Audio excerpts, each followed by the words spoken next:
Hi, welcome back to my channel. In this video, I will show how to get this home screen.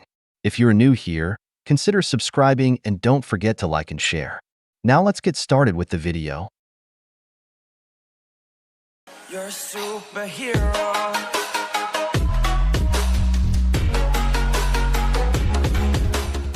Make sure you have downloaded the apps and files from the link provided in the description. If you are having problems downloading, watch the video provided in I button. Alright, let's begin the tutorial. Download and extract the backup file provided in the description. Set the image as wallpaper.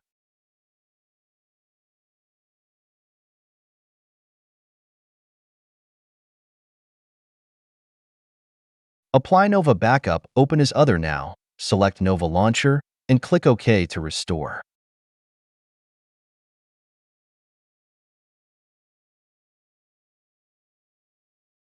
Create a widget, launch it, and look for widget number N12.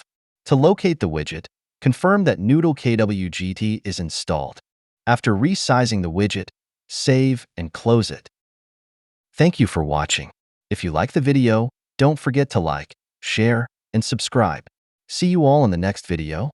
Until then, I am signing off.